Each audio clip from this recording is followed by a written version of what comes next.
Young man! Excuse me, young man! Who? Me? You're the only man in the street, and I'm looking for a man in the street reaction. Naturally, you know about the explosion that destroyed this illegal gin establishment. I read about it, yeah. What's your opinion of Carl Sagan, a stranger who single-handedly did what the law has been unable to do for 10 long years, namely, rid Hill Valley of the scourge of liquor?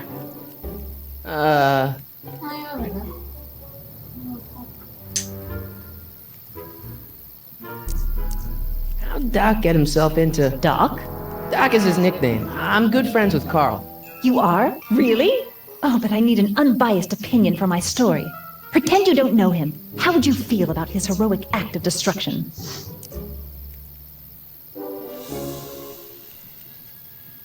Well, I'm not so big on bomb blasts.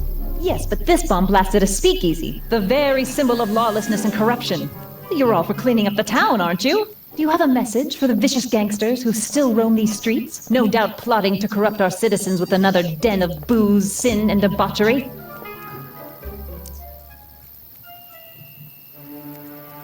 Yeah, tell him, go ahead, make my day. Make your day what? Never mind. I'll play around with it and see if I can come up with something better. Mr. May I get your name? Yeah, it's... Michael Corleone. Thank you for sharing your candid opinions, Mr. Corleone. Edna Strickland, Hill Valley Herald. I know, I met you back. I'm familiar with your work. You read my column? How sweet! I know it's just an etiquette column, but I believe it'll lead to bigger and better... Oh! Einstein, no, down, boy. Is this wretched creature yours? He assaulted me once before. What's got into you? Aggressive dogs must be kept on leash at all times. It's the law. Look it up. Doc, I gotta find Doc.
Who are you and what do you want? Can I talk to, Carl Sagan? Are you his lawyer? No. Then scram!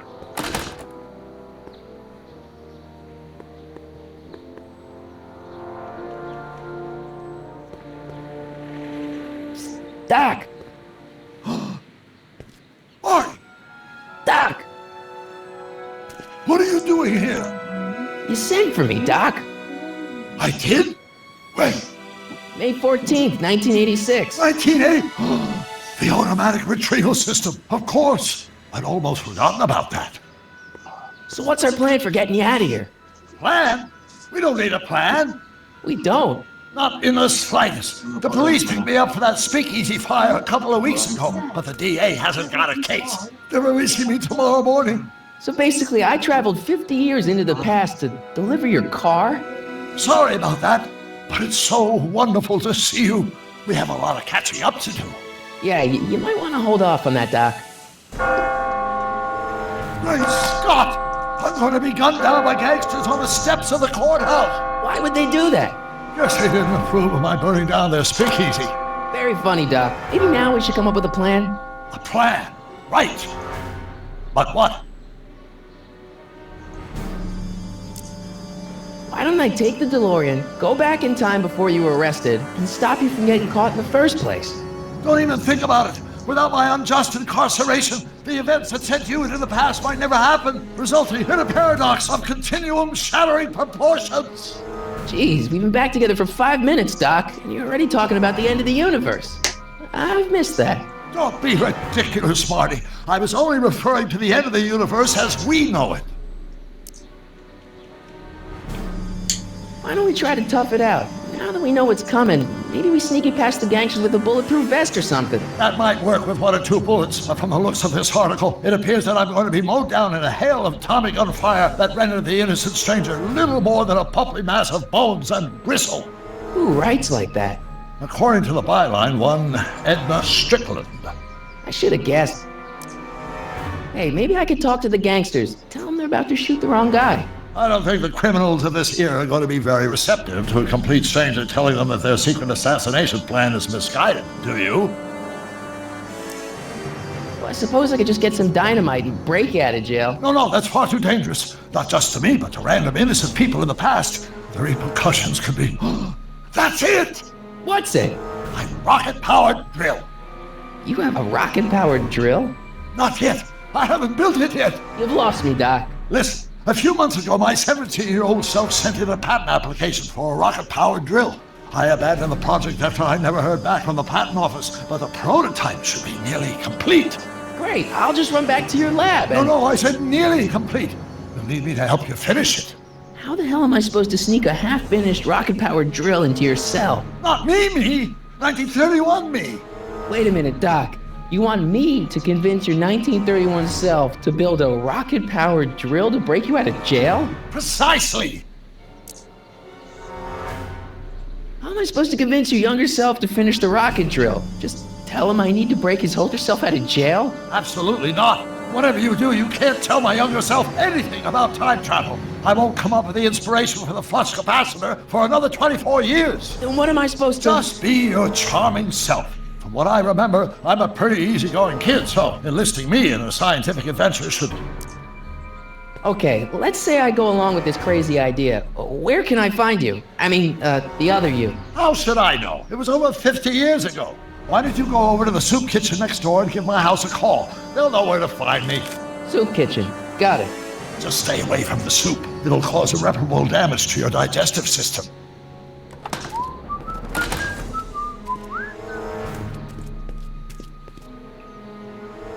I guess I better get started.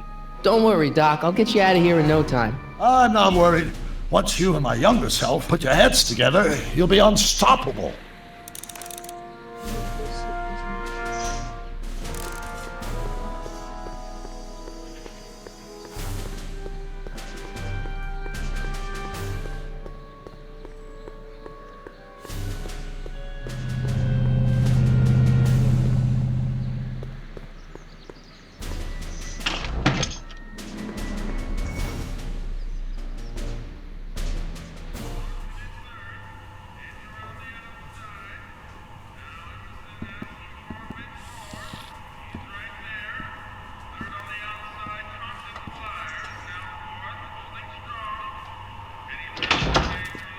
McFly!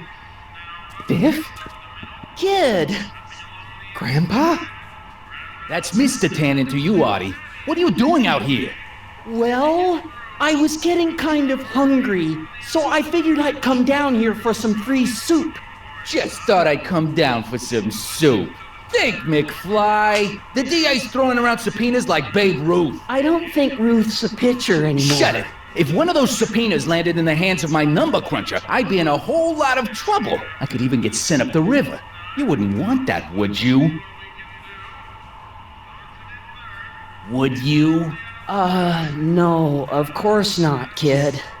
All right, that's better. What are you looking at, punk? Keep your eyes on the soup, kid. Well, Well, what? what are you still doing here? Sorry, kid. I'll just run back to the safe house. You do that. And McFly, Yes? That hat's too flashy. You better let me hold on to it. Now scram! You got it, boss. And don't come out until I give you the all clear. I swear, if even one of you mooks could add 2 + 2 without your fingers, I'd dump that wimp into the lake. Hey! Anyway, I'm off to make myself irresistible. Don't let anyone burn down the shop while I'm gone.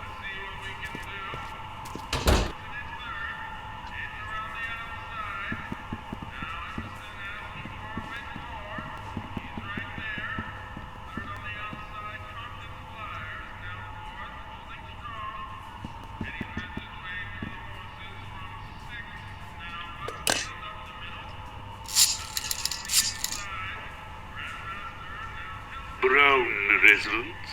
Hi. Do you know where I could find Emmett Brown? Young Master Brown is currently tending to his clerking duties at the courthouse. Who may I say is calling?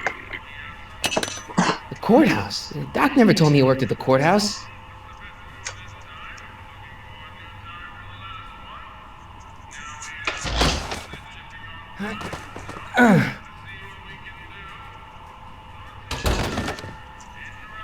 There's no way I'm gonna keep that door open without some help.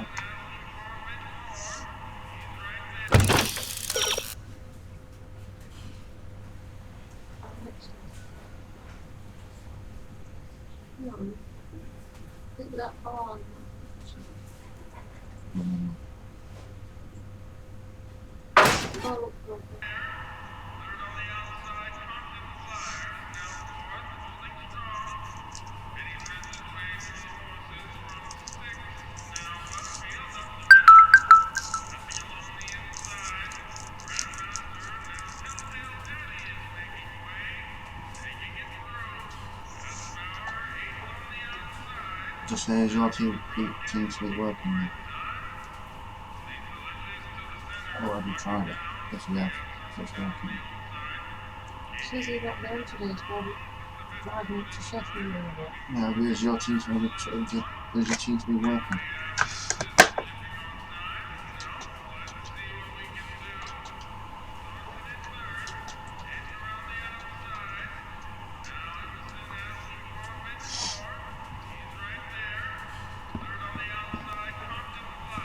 Well, hopefully that you need to pick and you. I better not talk to him. I don't want to mess up his timeline. What? Well, yeah, because I'm getting just for going to the house. It's like me pick them all. Right?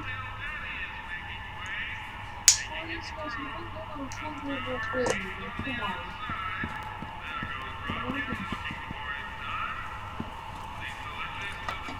on. Okay. Hey, Just see what you're talking never mind. So what people do? It looks like somebody's working.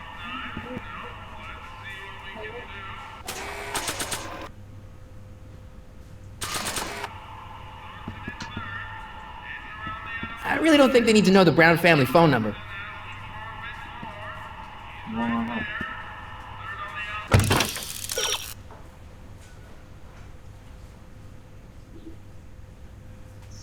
Look for your burning house. Is that anyone else?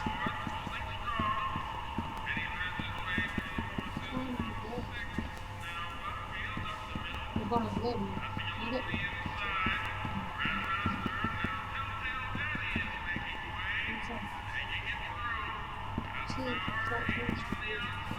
I better not talk to him. I don't want to mess up his timeline.